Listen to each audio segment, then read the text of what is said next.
Hot seat interview നടത്തി തന്തയ്ക്ക് വിളി ചോദിച്ച് മേടിച്ചിരിക്കുകയാണ് ഷാരിക. ബിഗ് ബോസിൻ്റെ ലൈവിൽ ഷാരിക ഹോട്ട് സീറ്റ് ഇൻ്റർവ്യൂ നടത്തുകയാണ്. ഷാരിക പുറത്ത് ചെയ്യുന്ന ഒരു ഷോയാണ് ഈ ഹോട്ട് സീറ്റ് ഇൻ്റർവ്യൂ. സ്പോണ്ടേനിയസ് ആയിട്ട് ചോദ്യങ്ങൾ ചോദിക്കുകയും വിമർശിക്കുകയും ചെയ്യുന്ന ഒരു ഷോയാണ്. അതിൻ്റെ ആങ്കറാണ് ഷാരിക. അപ്പോൾ അതേ ഗെയിം തന്നെ ഇപ്പോൾ ബിഗ് ബോസിലും ഷാരിക കൊണ്ടുവന്നിരിക്കുകയാണ്. ഷാരികയുടെ ഹോട്ട് സീറ്റിലേക്ക് ഷാരിക ഇന്ന് ക്ഷണിച്ചത് സരികേനെയാണ്.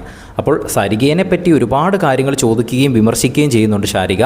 ഷാരികയുടെ മുഖത്ത് നോക്കി പറയുന്നുണ്ട്, നിങ്ങളുടെ ഭർത്താവിനെ ഒഴിവാക്കാൻ വേണ്ടിയിട്ടല്ലേ നിങ്ങൾ ഇങ്ങനെ ചെയ്തത്, നിങ്ങളുടെ ലാസ്യത, നിങ്ങൾക്ക് ഒരുപാട് കാമുകന്മാരില്ലേ എന്നൊക്കെ ചോദിക്കുന്ന സമയത്ത് ആദ്യമൊക്കെ സരിക എൻജോയ് ചെയ്തു. പക്ഷേ കുറച്ചും കഴിഞ്ഞപ്പോൾ ഭർത്താവിനെ പറ്റിയൊക്കെ പറഞ്ഞപ്പോൾ സരികയ്ക്ക് പെട്ടെന്ന് അങ്ങ് കൊണ്ടു. ഫാമിലി ഇനി പെട്ടെന്ന് തൻ്റെ ഫാമിലി ഭയങ്കര സ്ട്രോങ് ആയിട്ടുള്ളൊരു കണക്ഷനാണ്, അത് ഭർത്താവുമായിട്ട് ഒരിക്കലും പിരിയില്ല എന്നുള്ള വിശ്വാസമുള്ള സരിക പെട്ടെന്ന് തന്നെ ഷാരികയുടെ അടുത്ത് ദേഷ്യപ്പെടുന്നു. നിൻ്റെ തന്തയല്ല എൻ്റെ തന്ത എന്ന് ലാസ്റ്റ് ഷാരികയുടെ അടുത്ത് ഒരു ഡയലോഗും കൂടെ അടിച്ചിട്ടാണ് സരിക അവിടുന്ന് പോകുന്നത്. പക്ഷേ ഈ പ്രശ്നങ്ങളെല്ലാം അവർ പറഞ്ഞ് സോൾവ് ആക്കുന്നുണ്ട്.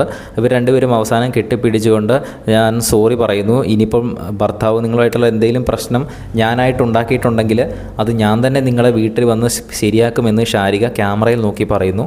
ഭർത്താവിനോടും സോറി പറയുന്നുണ്ട് ഷാരിക. അവസാനം അവർ കെട്ടിപ്പിടിച്ച് അവർ തമ്മിലുള്ള പ്രശ്നം തീർന്നിട്ടുണ്ട് അവിടെ. ബിഗ് ബോസിന് കൂടുതൽ ലൈവ് അപ്ഡേറ്റ്സിനായിട്ട് ചാനൽ സബ്സ്ക്രൈബ് ചെയ്യുക.